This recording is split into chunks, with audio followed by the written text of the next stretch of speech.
ഏവർക്കും പുതിയൊരു അധ്യായത്തിലേക്ക് ഹാർദവമായ സ്വാഗതം. ഈ അധ്യായത്തിൽ നമ്മൾ വിശകലനം ചെയ്യുന്നത് തിരുവോണം നക്ഷത്രത്തിൻ്റെ 2025 ആണ്ട് ജനുവരി ഫെബ്രുവരി മാസങ്ങളിലെ ഗുണദോഷ ഫലങ്ങളാണ്. ഞാൻ ഒന്ന് പറഞ്ഞോട്ടെ. ഇത് തിരുവോണം നക്ഷത്രത്തിൽ പിറന്നവരുടെ പൊതുവായ ഫലമാണ് നമ്മളിവിടെ വിശകലനം ചെയ്യുന്നത്. നിങ്ങൾക്ക് ഓരോരുത്തർക്കും വ്യക്തിഗത ഫലം ലഭിക്കുന്നതിനായിട്ട് നിങ്ങളുടെ ജാതകം ഒരു ഉത്തമനായ ജ്യോതിഷിയെ കാണിച്ച് രാശി ചിന്തനം നടത്തി മുന്നോട്ട് പോകുന്നതായിരിക്കും എന്തുകൊണ്ടെന്നുള്ളത്.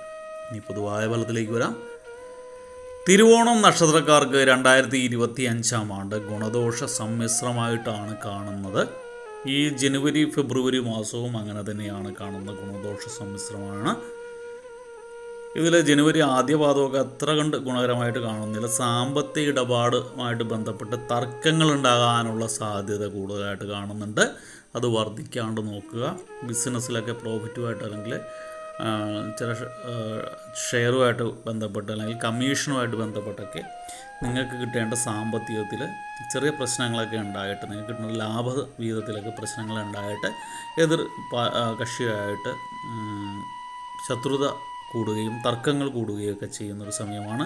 അപ്പോൾ അത് വർദ്ധിച്ച് വലിയ വിഷയത്തിലേക്കൊക്കെ പോകാതെ തന്മയത്വത്തോടുകൂടി നയചാതുര്യത്തോടു കൂടി ഇത് അവസാനിപ്പിച്ചെടുക്കേണ്ടത് നിങ്ങളുടെ ബാധ്യതയായി മാറുന്നൊരു സമയമാണ്. പൊതുപ്രവർത്തന രംഗത്തൊക്കെ നേട്ടമുള്ള സമയമാണ്. രാഷ്ട്രീയക്കാർക്കൊക്കെ വളരെ ഗുണകരമായിട്ടുള്ള സമയമാണ്. എന്നാൽ നിങ്ങൾക്ക് ശത്രുത ശൈല്യം അധീകരിച്ചിരിക്കുന്ന സമയമാണ്. എതിർ പാർട്ടിയിലുള്ളവർ നിങ്ങളെ എപ്പോഴും ഒരു മോശം വ്യക്തിയായിട്ട് കാണിക്കാൻ അല്ലെങ്കിൽ അവരെ അസൂയയോട് പെരുമാറുകയൊക്കെ ചെയ്യുന്ന സമയമാണ്. നിങ്ങളുടെ തൊഴിൽ രംഗത്തൊക്കെ ഈ തിരുവോണ നക്ഷത്രക്കാരുടെ തൊഴിൽ രംഗത്തൊക്കെ വൻ പുരോഗതി തന്നെയാണ് കാണുന്നത്. തൊഴിലുമായിട്ട് ബന്ധപ്പെട്ട് ഉദ്യോഗസ്ഥർക്കൊക്കെ വളരെ ഗുണകരമായ സമയമാണ്. നിങ്ങളുടെ ദോഷഫലങ്ങളൊക്കെ ജനുവരി 2ാം പാദത്തിലേക്കൊക്കെ ആകുമ്പോൾ ദോഷഫലങ്ങളൊക്കെ ഫലങ്ങൾ കുറയുന്നതിനുള്ള യോഗം കാണുന്നുണ്ട്. ഇതുവരെ ഉണ്ടായിരുന്ന മാനസിക സംഘർഷമൊക്കെ മാറിക്കിട്ടുന്നതാണ്. ഒരു ഉന്മേഷമൊക്കെ ഉണ്ടാകുന്ന സമയമാണ്. നിങ്ങൾക്ക് ശത്രുദോഷവും കുറയുന്ന സമയമാണ് ജനുവരി അവസാന പാദമൊക്കെ ആകുമ്പോൾ. കോടതി വ്യവഹാരങ്ങളിലൊക്കെ വിധി പ്രതീക്ഷിച്ചിരുന്നവർക്ക് വിജയപ്രതീക്ഷ നൽകാവുന്ന ഒരു സമയമാണ് ജനുവരി ഫെബ്രുവരി മാസം. നിങ്ങൾ ഉള്ളിലുള്ളത് എല്ലാം തുറന്നു പറയുന്നത് കൊണ്ട് മറ്റുള്ളവരുടെ അസംതൃപ്തി ഉണ്ടാകാനുള്ള സാധ്യതയുണ്ട്, മറ്റുള്ളവരുടെ ശത്രുത ഉണ്ടാകാനുള്ള സാധ്യതയുണ്ട്. അതുകൊണ്ട് കാര്യങ്ങളൊക്കെ ഒരു നയചാരിത്യത്തോടുകൂടി സംസാരിക്കുകയായിരിക്കും നല്ലത്. നിങ്ങൾ വാക് സാമർഥ്യം കൊണ്ട് നേട്ടങ്ങൾ ഉണ്ടാകുന്ന ഒരു സമയമാണ്. അതുകൊണ്ട് തന്നെ ഈ രാഷ്ട്രീയക്കാർക്കൊക്കെ വളരെ ഗുണകരമാണ്. നിങ്ങൾ ഔദ്യോഗിക അല്ലെങ്കിൽ മാർക്കറ്റിങ്ങുമായിട്ട് ബന്ധപ്പെട്ട് മാർക്കറ്റിംഗ് എക്സിക്യൂട്ടീവ്സിനൊക്കെ വളരെ ഗുണകരമായിട്ടുള്ള സമയമാണ്. നിങ്ങൾക്ക് ഔദ്യോഗിക ജീവിതത്തിൽ ഉയർച്ചയുണ്ടാവും. ഉദ്യോഗസ്ഥർക്കൊക്കെ വളരെ ഗുണകരമായ സമയമാണ്. പ്രമോഷൻ പോലുള്ള കാര്യങ്ങളൊക്കെ കിട്ടുന്ന ഒരു അവസ്ഥയുണ്ടാകുന്നതാണ്. നിങ്ങളുടെ ചിലവുകളൊക്കെ അധികരിച്ചിരിക്കുമെങ്കിലും വരുമാനവും അതനുസരിച്ച് കൂടുന്നത് കൊണ്ട് അത് പരിഹരിച്ചു പോകാൻ സാധിക്കുന്നതാണ്. കടം വാങ്ങേണ്ടി വരത്തില്ല. എന്നാൽ കയ്യിൽ മിച്ചമൊന്നും ഉണ്ടാകത്തില്ല. എങ്കിൽ ചിലവ് കൂടിയാലും അതനുസരിച്ചിട്ടുള്ള ഇൻകം ബാക്കപ്പായിട്ട് നിങ്ങൾക്ക് ഉണ്ടാവും. സഹോദരങ്ങളുടെ സാമ്പത്തിക സഹായമൊക്കെ ചെറിയ ചെറിയ ആശ്വാസമൊക്കെ തരുന്ന സമയമാണ്. സാമ്പത്തിക ഞെരുക്കം ഉള്ള സമയത്ത് ചെറിയ സഹായമൊക്കെ സഹോദരങ്ങളിൽ നിന്നും പ്രതീക്ഷിക്കാവുന്നതാണ്. ഈ റിയൽ എസ്റ്റേറ്റ് ബിസിനസ്, അതായത് ഭൂമി സംബന്ധമായ ക്രയവിക്രയങ്ങൾക്കൊക്കെ അനുകൂല സമയമല്ല. നിങ്ങൾ ഭൂമി വിൽക്കാൻ ആഗ്രഹിക്കുന്നുണ്ടെങ്കിൽ ഈ സമയങ്ങളിൽ ഒരു കാരണവശാലും വിൽക്കരുത്. നിങ്ങൾ പ്രതീക്ഷിച്ച വിലയോ ഒന്നും നിങ്ങൾക്ക് ലഭിക്കുന്നതല്ല.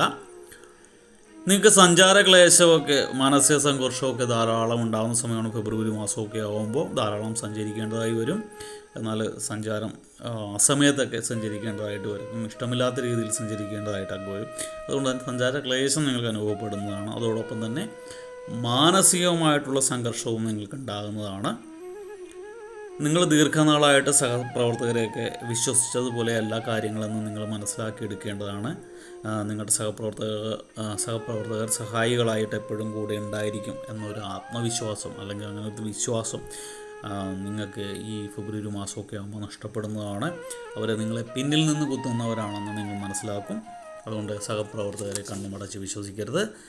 കാർഷിക രംഗത്ത് നിന്നും ആദായം കണ്ടെത്തിയിരിക്കുന്ന തിരുവോണം നക്ഷത്രക്കാർക്ക് വളരെ ഗുണകരമായ ഒരു സമയമാണ്. ദീർഘനാളായിട്ടുണ്ടായിരുന്ന കടബാധ്യതകളൊക്കെ ഒന്ന് തീർക്കാൻ പറ്റുന്ന രീതിയിൽ ഒരു വരുമാനം കാർഷിക വ്യക്തിയിൽ നിന്നും നിങ്ങൾക്ക് ലഭിക്കുന്നതാണ്. നല്ല വിളവുകൾ ലഭിക്കുന്നതാണ്.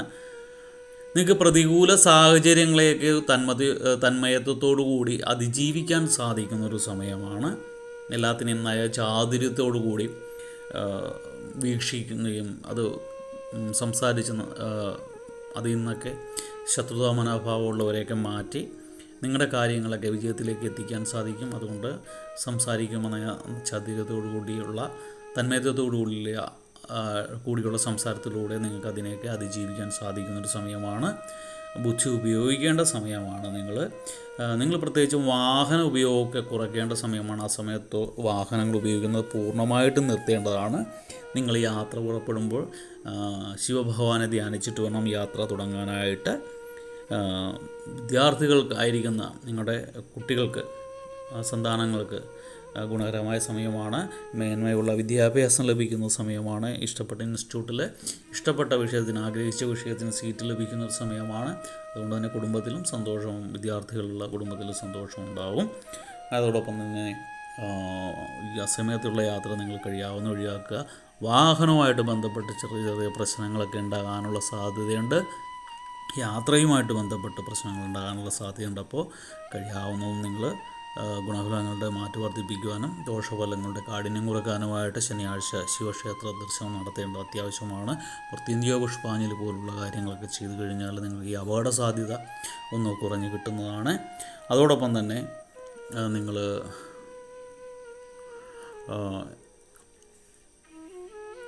ചൊവ്വാഴ്ച ദിവസങ്ങളിലൊക്കെ സുബ്രഹ്മണ്യ ക്ഷേത്രം ദർശിക്കുക. സുബ്രഹ്മണ്യന് വേണ്ട വഴിപാടുകൾ ചെയ്യുക. സ്കന്ദപുരാണ പാരായണം ചെയ്യുക. നാരങ്ങാമാല 21 നാരങ്ങ കോർത്ത മാല ധരിക്കുക. ഷഷ്ടിവ്രതം അനുഷ്ഠിക്കുക ഒക്കെ ചെയ്യുന്നത് നല്ലതാണ്. കഴിയുമെങ്കിൽ പഴനി ദർശനം ചെയ്യുന്നത് വളരെ ഉത്തമമാണ്. ഭഗവാന്റെ കാരണത്താൽ നിങ്ങളുടെ സകല പ്രശ്നങ്ങൾക്കും ഒരു പരിധിവരെ പരിഹാരം കണ്ടെത്താൻ സാധിക്കുന്നതാണ്. എല്ലാവർക്കും വീഡിയോ ഇഷ്ടപ്പെട്ടു എന്ന് വിചാരിക്കുന്നു. വീഡിയോ ഇഷ്ടപ്പെട്ടാൽ ലൈക്ക് ചെയ്യുക. തുടർന്നുള്ള മാസങ്ങളിലെ വീഡിയോ കൃത്യമായി ലഭിക്കുന്നതിനായിട്ട് ചാനൽ സബ്സ്ക്രൈബ് ചെയ്തിട്ടില്ല എങ്കിൽ സബ്സ്ക്രൈബ് ചെയ്യുക.